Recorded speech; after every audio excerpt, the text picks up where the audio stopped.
Hello everyone, नमस्ते अनि स्वागत छ हजुरहरुलाई हिमालय किचनमा।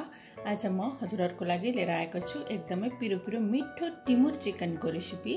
ल अब यसको लागि मैले यहाँ एउटा बललाई लिएको छु र यसमा मैले राखे एक ठुलो चम्चा सोया सस, त्यसैगरी एक सानो चम्चा जति भिनेगर। हजुरहरुले भिनेगरको ठाउँमा कागतीको रस पनि राख्न सक्नुहुन्छ। र यसमा मैले राखे एक ठुलो चम्चा कर्न स्टार्च। हामीले यसमा मैदा पनि लिएर बनाउन सक्छौं। मैले राखे आधा सानो चम्चा पेपरिका। हजुरहरुले रातो धुलो खुर्सानी पनि राख्न सक्नुहुन्छ। यसमा मैले राखे नुन थोरै आफ्नो स्वाद अनुसार र मैले यहाँ लिएको छु 300 ग्राम बोनलेस चिकन। अब यसलाई राखे मैले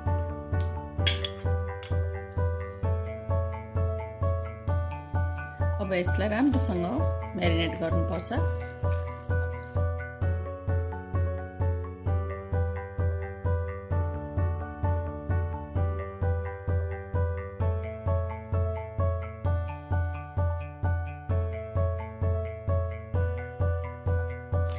अब यति गरेर यसलाई 15 मिनेटको लागि छोपेर राख्नुपर्छ। ल अब चिकन फ्राई गर्नको लागि मैले यहाँ प्यानमा तेल तताउन राखिसकेको छु र तेल राम्ररी तातिसकेको छ। अब म चिकनलाई यसमा फ्राई गर्छु।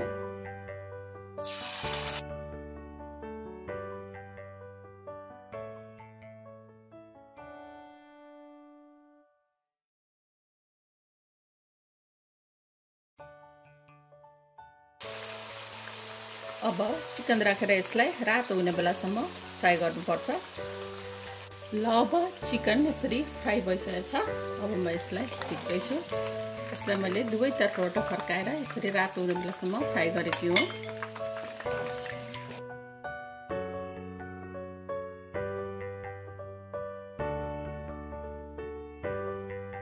यसैगरी बाँकी रहेको चिकनलाई पनि म तेलमा राख्दैछु।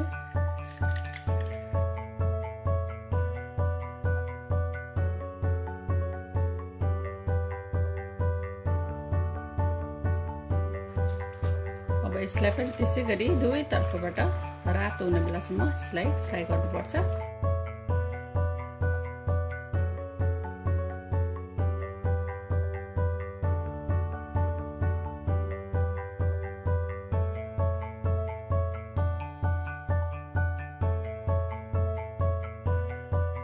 ल अब सबै चिकन फ्राई गरिसकेपछि अब मैले त्यही प्यान र त्यही तेलमा राखे 4-5 वटा जति लसुनको पोटी र 1 इन्च अदुवाको टुक्रा यसरी लाम्चो गरेर काटेर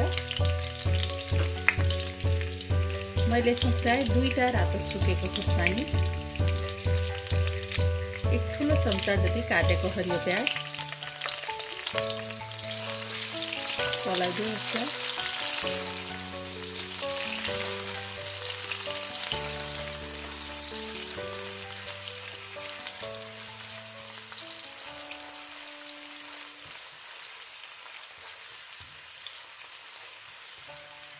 मैले राखे थोरै नुन,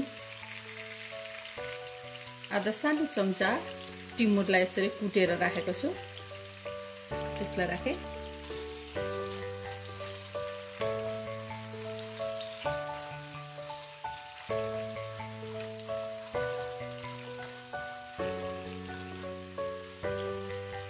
अब यति गरेपछि मैले यसमा राखे अघि फ्राई गरेको चिकन।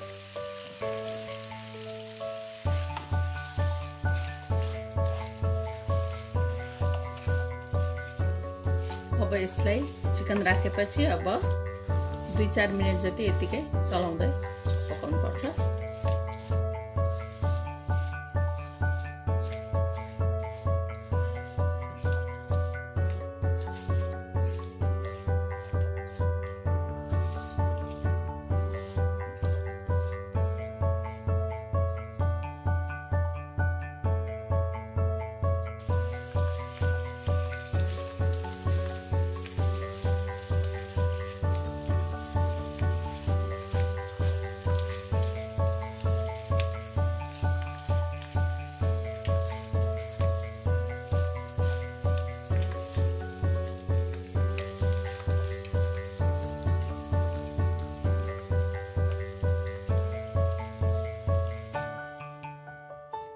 ल पिरो पिरो मिठो टिमुर चिकन चाहिँ अब यसरी बनेर खानको लागि रेडी भएको छ।